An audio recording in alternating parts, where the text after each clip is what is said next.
You know, usually when you slip on a pair of sunglasses, you are well aware that your vision is being altered. Right. Yeah, you put them on, the glare dims, the colors shift. Yeah, and you understand that you have actively placed a filter between your eyes and the outside world.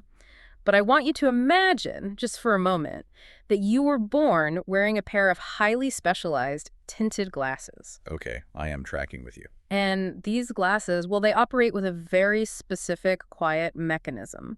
They bring anyone who looks, talks, and thinks like you into razor-sharp, brilliant focus. Wow, and I imagine anyone who comes from a different background is rendered slightly blurry. Precisely. Just a bit out of focus. And because you have worn these glasses your entire life, you never realize your vision is distorted. You just assume the world is naturally divided into people who are easy to see and people who are difficult to focus on. That is it.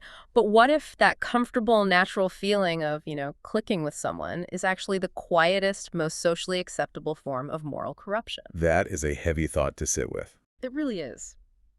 Welcome to Reform Thinking. Today, we are taking a deep dive into two compelling texts that examine this very phenomenon. And this is a concept the secular world calls affinity bias. Right. So we have two sources today. One text provides a broad sociological breakdown of how familiarity dictates human judgment. And the second text offers a rigorous, reformed theological diagnosis of this same behavior. It identifies it as the ancient biblical sin of partiality. So the mission of our deep dive today is to synthesize these two perspectives for you, the listener.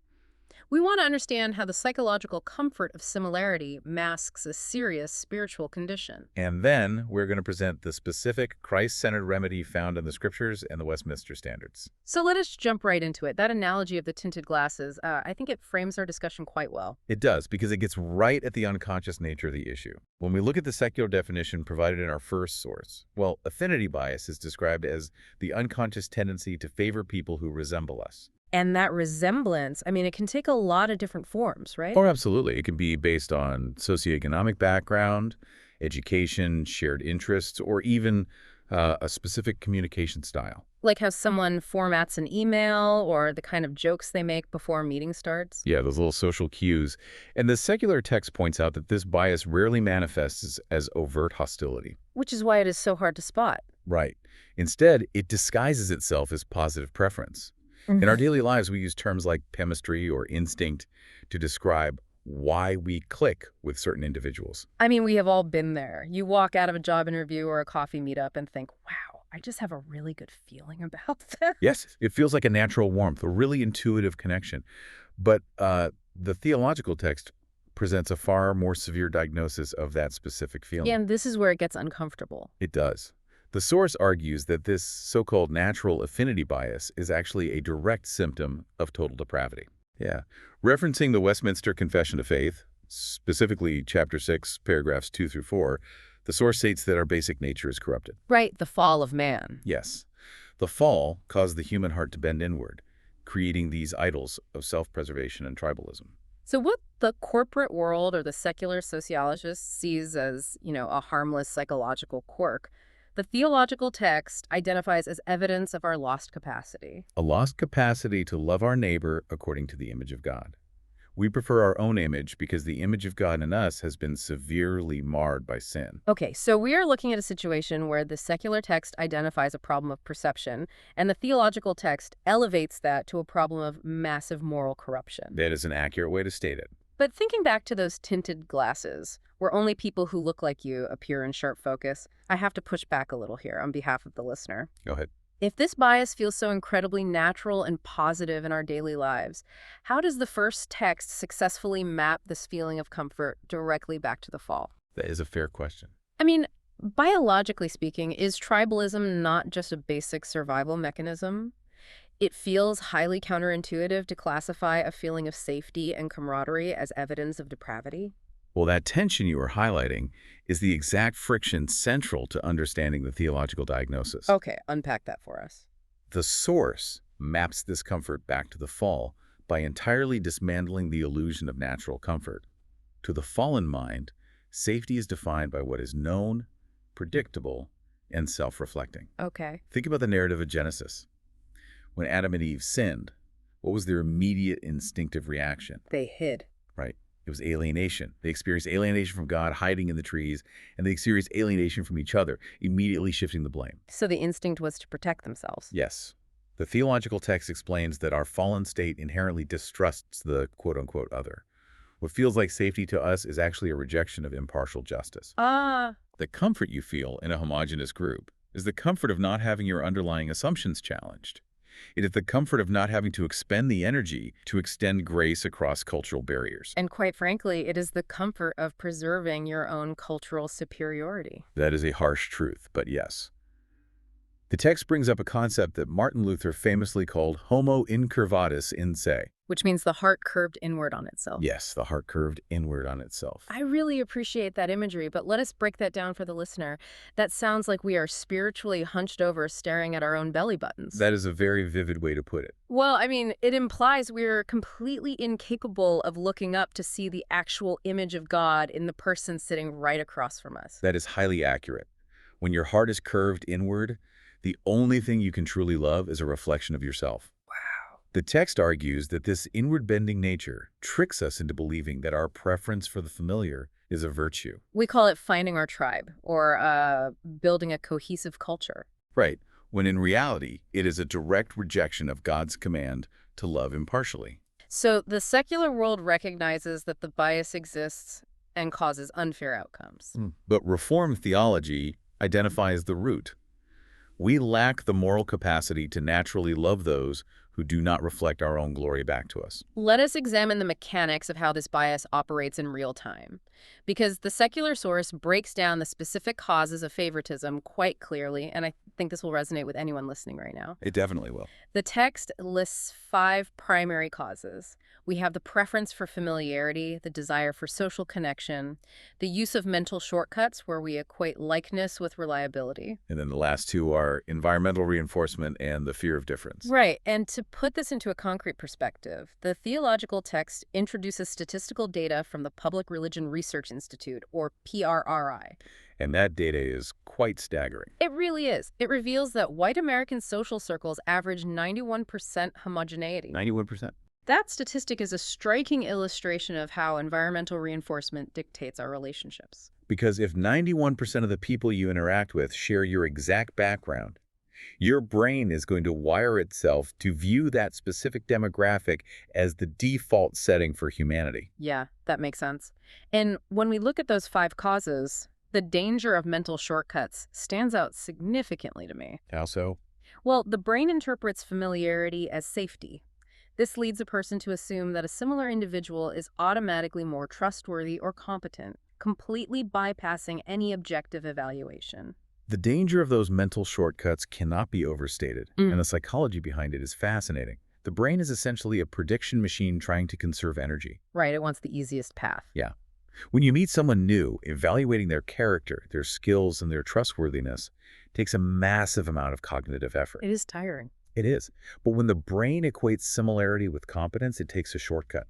We stop evaluating character and skill, and we start evaluating reflection. We are basically asking, how much does this person reflect my own values, my own speech patterns, and my own educational background? Yes, rather than asking, what is the objective truth about this person's capabilities? And this leads directly into the 5th cause you mentioned earlier, the fear of difference. Right. The secular text notes that dealing with people who are different requires more cognitive and emotional effort. It takes actual work to understand a different perspective. It takes work to communicate across a cultural gap.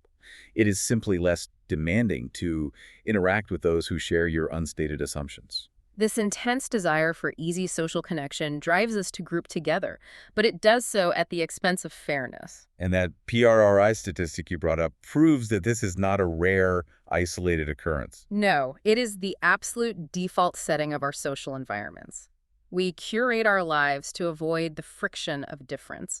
Wait, I have to play devil's advocate here for a second, because that brings up a very practical tension for you, the listener. Okay, let us hear it. Seeking a quote-unquote good fit when you were looking for a new friend, or especially when you are hiring a new employee, well, it feels like basic common sense. Sure it does. If I'm a hiring manager trying to build a software team, I want harmony in my workplace because harmony drives productivity. That is the standard corporate wisdom. Right. I want a team that gets along, understands each other's jokes, and communicates smoothly.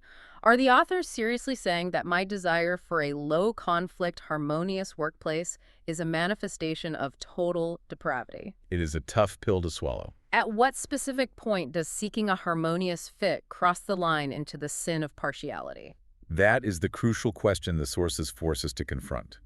The line is crossed when institutions or groups continually favor one type of person and begin to mistake uniformity for unity. Mistake uniformity for unity. That is a sharp distinction. Let us look at the expert analysis of this dynamic. Repeated exposure normalizes sameness. If a leadership team only hires people who share their specific cultural background, their specific alma mater, or their specific communication style in the name of a good fit, they're establishing a standard that has absolutely nothing to do with merit or objective qualifications. They're prioritizing their own psychological comfort over justice. Yes, true unity, especially in a biblical context, is forged across differences. It is bound together by a shared dedication to truth or a shared faith in Christ. Uniformity, on the other hand, is simply an echo chamber. Spot on. It requires no grace, no patience, and no growth. When we use the subjective language of chemistry or fit as a shield to avoid the hard work of integrating diverse perspectives, we have crossed straight into the sin of partiality. We are letting our inward curved nature dictate our external actions. Yes, we are. You know, this idea of chemistry shielding bias makes me think of how ancient this problem really is. Oh, it goes way back. We act like workplace diversity and implicit bias are 21st century corporate issues. But the original languages of the Bible offer a fascinating look at how ingrained this is in human history. The theological source actually brings us to Leviticus 19, verse 15, which explicitly prohibits injustice in court. Right, and the text highlights a specific Hebrew idiom used in that verse. It is nasa panim, which literally translates to lift up the face. And then we see the Apostle James addressing this exact same concept in the New Testament. In James chapter 2, verses 1 through 9. Yes. He uses the Greek term prospoliemsia, which translates to receive the face. Which is such a strange phrase in English. It is. The source points out that this is actually a rare word. It was essentially coined by biblical authors to describe a sin that the Greco-Roman world accepted as a completely normal, everyday social advantage. And we see a vivid, painful historical example of this in Galatians chapter 2, verses 11 through 14, where the Apostle Peter himself falls into hypocrisy. Right. He withdrew from eating with Gentile believers to sit exclusively with the circumcision party. The linguistic background you are highlighting is incredibly revealing. Let us look at the ancient Near Eastern context of that Hebrew phrase, nasa panim.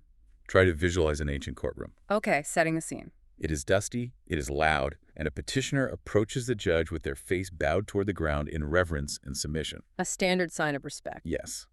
But a corrupt judge would literally reach out and lift the petitioner's face to look at them. Why would he do that? He is checking their identity. The judge wanted to see if this person was wealthy, powerful, or culturally significant before delivering a verdict. Wow. So the visual recognition dictated the legal outcome. Precisely. The theological text connects this ancient judicial corruption directly to Peter's actions in Antioch. Think about the tension in that room in Galatians 2. Peter is enjoying a meal with Gentile believers, experiencing the new freedom of the gospel. But when the influential men from Jerusalem arrive, men from his own cultural background, his own tribe, he separates himself. When Peter did that, he was functioning exactly like that corrupt judge. He was demanding that the Gentiles conform to specific cultural standards, namely Jewish dietary laws and customs, in order to earn his fellowship. The source argues that affinity bias functions as a strict form of legalism, where we make our own cultural comfort a prerequisite for acceptance. That paints an incredible picture. It is like a modern judge sitting on the bench wearing the traditional blindfold of justice, but deciding to lift that blindfold just a fraction of an inch to see who is on the stand before dropping the gavel. The outcome is decided the moment the face is recognized. But when we look at the Greek word James uses, prosupolempsia, I want to pose a question to you. Sure. Why did the New Testament authors have to invent a completely new Greek word to address this behavior?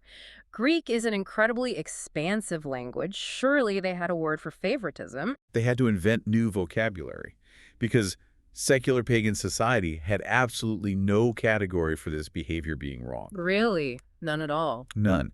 In the Greco-Roman world, the patronage system was the absolute baseline of society. Meaning the social hierarchy of favors and loyalty. Right. Favoring your own tribe, elevating your benefactors, and showing partiality to the wealthy or the culturally prominent was not a sin. It was viewed as a high virtue. It was the machinery that made the world operate. If a wealthy patron helped you, you were socially obligated to favor them over a poor stranger. So the biblical authors needed a new, divine vocabulary to condemn a practice that the surrounding culture celebrated. They were introducing an ethic that was entirely alien to the ancient mind, the concept that God's justice and God's love do not check a person's status before being applied. So by coining prospolempsia, James is signaling that the church operates on an entirely different economic system than the Roman Empire. Yes, a system based on grace, not patronage. Now, let us apply this vocabulary to our current cultural reality, because this is not just ancient history. Far from it. The secular source details numerous real-world contexts where this exact bias thrives today.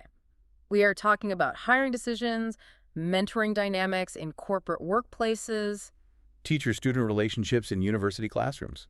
and informal gatekeeping in friendships and leadership structures. And the consequences listed by the secular sociologists are quite severe. The text notes that affinity bias leads to decision-making completely divorced from merit, It leads to unequal opportunity drastically reduced diversity of thought. and the massive emotional discouragement of those who are continually excluded. But the theological text takes this a step further by connecting this phenomenon directly to the church, It issues a sharp warning against seek-sensitive pragmatism in church growth models. meaning models that intentionally target homogeneous demographics, treating the church more like a customized social club than a divine assembly. The overlap in consequences between the secular and theological spheres is quite striking here.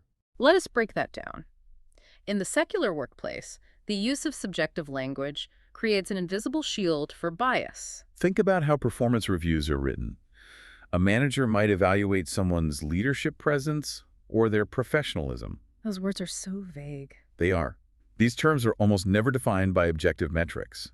They're defined by the cultural norms of those already in power. If professionalism means communicating exactly the way the CEO communicates, then anyone from a different background is going to score poorly. And the consequences are cumulative over time. A single instance of favoring a familiar candidate for a promotion might seem small, Just a little nudge in the wrong direction. but these minor instances compound over years and over entire departments to create entrenched systemic unfairness. Now, in the ecclesiastical realm, the theological source argues that targeting homogeneous groups to rapidly grow a church relies on these exact same subjective preferences. The homogeneous unit principle, which was very popular in late 20th century church growth strategies, essentially argued that people prefer to become Christians without crossing racial, linguistic, or class barriers. So churches modeled their entire strategy on appealing to one specific demographic. And the theological text argues that this bypasses the supernatural mandate of the gospel entirely. If we bring this directly into the context of the listener's local congregation, how does this quiet, comfortable favoritism damage the visible witness of the covenant community? That is a vital question. Because someone might say, if a church is teaching the Bible accurately, but everyone happens to look the same and share the same tax bracket, what is the actual harm? The synthesis of our two sources provides a very clear, challenging answer to that. The secular text describes the emotional isolation experienced by those who are subtly excluded in the corporate world. The quiet realization that you are not invited into the inner circle because you do not fit the unspoken cultural mold? Yes, and the theological text identifies this same dynamic in the church as massive spiritual damage. Relying on affinity bias to build a congregation fundamentally denies the supernatural nature of the church. Think about it. The witness of the covenant community is supposed to be its inexplicable unity across natural dividing lines. If a church is built entirely on social familiarity, shared hobbies, and matching socioeconomic status, it requires no Holy Spirit to sustain it. Wow. A local country club achieves the exact same demographic unity through membership fees. Right. Therefore, quiet favoritism damages the witness because it presents to the watching world a religion that requires no supernatural grace, only baseline social compatibility. That brings us to a highly critical portion of our deep dive. We need to examine how both texts propose fixing this issue, and the contrast here is sharp. Very sharp. And I want to be very clear here for you, the listener. The secular text offers practical structural steps, while the theological text offers a very specific critique of modern sociological frameworks. Frameworks like critical race theory, or CRT, and corporate diversity, equity, and inclusion, or DEI initiatives. To be completely transparent, we are going to impartially report the arguments made by the author of the theological text, laying out their claims objectively based on the source material. Right. We're not endorsing or condemning these frameworks ourselves, but examining how the author interacts with them. First, the secular text suggests structural remedies such as honest self-examination, setting objective standards before making decisions, Inviting diverse panels to evaluate choices. and intentional exposure to different groups. Conversely, according to the source, the theological text critiques secular frameworks like CRT. What is the core of that critique? The author argues that CRT acts as a quote-unquote law without a gospel, creating a burden of perpetual guilt based on systemic power dynamics. Furthermore, the source claims modern corporate DEI strategies rely on human cleverness and artificial pragmatism rather than true spiritual renewal. Comparing these two approaches reveals a fundamental difference in how they view human anthropology. The secular text focuses heavily on modifying external behavior. Yes. By establishing structural accountability, like diverse hiring panels and rigid objective rubrics, it seeks to restrain the bias from producing unfair outcomes. And we can understand the mechanics of this, right? A diverse panel forces the brain out of its unconscious familiarity equals competence loop.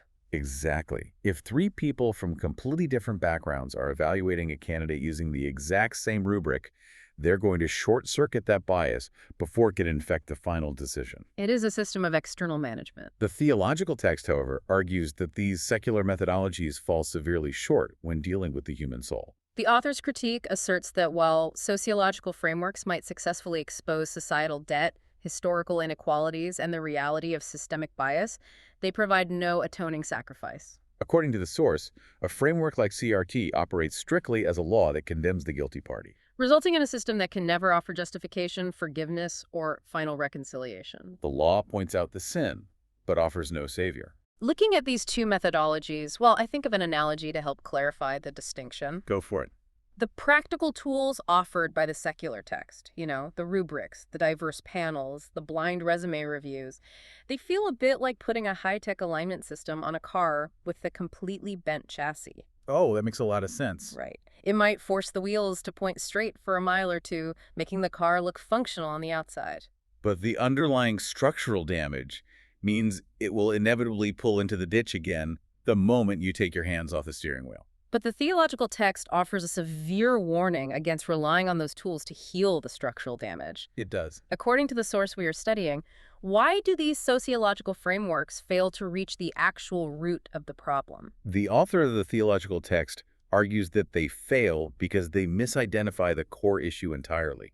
What way? Secular frameworks diagnose the problem of affinity bias as a material or systemic conflict between different social groups competing for limited resources. Okay, a power struggle. Yes, but the theological text insists the root issue is an offense against a holy God. That shifts the whole paradigm. It does. When the problem is defined solely as a power struggle, the solutions will inevitably be political, structural, and behavioral. But if the problem is total depravity, a heart that is fundamentally in rebellion against its creator and therefore inherently hates its neighbor, structural changes act as a false refuge. They might modify outward behavior out of a fear of professional consequence, a fear of human resources, or a fear of public relations disasters. But they do nothing to regenerate the human heart or reconcile the soul to God. The bent chassis remains bent.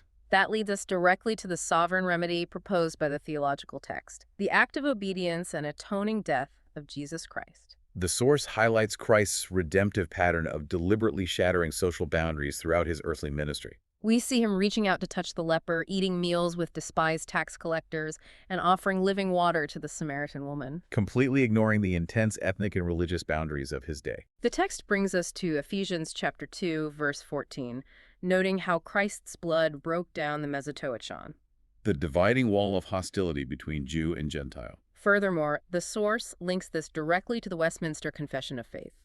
It points to chapter 11, highlighting that justification is based on faith, not pedigree. It points to chapter 26, concerning the communion of saints. And it brings in chapter 19, detailing the third use of the law. The cross acting as the ultimate equalizer is the absolute crux of the theological argument here. We have to look at both the active and passive obedience of Christ. Christ's active obedience means he lived the life of perfect, impartial justice that we fail to live. He never once succumbed to the sin of prosciopolampsia. He never received the face of a rich man over a poor man. His atoning death then pays the full penalty for our specific sin of partiality. In the context of the church, this theology becomes visible in the sacraments. The theological text argues that the Lord's table is the visible word. When believers from different backgrounds partake of the bread and the cup together, they are demonstrating in real time that the covenant community is one single body. This shared communion renders all earthly affinities, all social hierarchies, completely obsolete. The ground at the foot of the cross is perfectly level, and therefore the seating around the Lord's table must also be perfectly level. Amen to that. Continuing with the car analogy, if secular remedies are trying to force the wheels straight, the theological remedy is replacing the bent chassis entirely. It strikes directly at the root. Yes, it does. But here's the reality. The believer still has to wake up on Monday morning, live in a fallen world, and make daily decisions about who to hire, who to befriend, and how to interact with people who are different. That is the practical challenge. How does the author use the concept of the third use of the law, as found in Westminster Confession, chapter 19, to instruct believers on how to live this out without falling back into a system of legalism? It is a delicate balance. Because if we just turn quote-unquote diversity into a new set of rules to follow to prove we are good Christians, we are right back where we started. That is a crucial distinction made in the text, and it requires understanding the Reformed view of the law. Historically, the law has three uses. Right. To restrain sin in society, to drive sinners to Christ by exposing their guilt, and the third use, which is to guide the regenerate believer in how to please God. The text clarifies that believers pursue impartial love. They actively work to reject affinity bias in their daily lives, not to earn their salvation, but out of grateful obedience for the grace they have already received. This changes the entire motivation behind the behavior. A secular approach might motivate fair behavior through the fear of human resources. Or the fear of social cancellation, or the pressure of public relations. The theological approach teaches that the believer is motivated by God's holy character. We are called to love impartially because God first loved us impartially. While we were still his enemies, bringing nothing to the table. We do not integrate our lives to earn grace. We integrate our lives because grace has already been poured out on us. As we draw this deep dive to a close, let us summarize the progression of the material we have examined today. We started by recognizing that affinity bias is not a harmless quirk of human psychology or a simple desire for a good fit. According to the biblical text, it is the deceptive, ancient sin of partiality, heavily rooted in our fallen nature. We look at how this bias causes us to judge others based on the comfort of familiarity rather than objective merit, Damaging both the corporate workplace and the visible witness of the covenant community. We examine the source's critique regarding the inadequacy of secular moralism, which offers laws without grace and attempts to fix a spiritual problem with structural tools. Finally, we looked at the sufficiency of Christ's finished work, his active obedience and atoning death.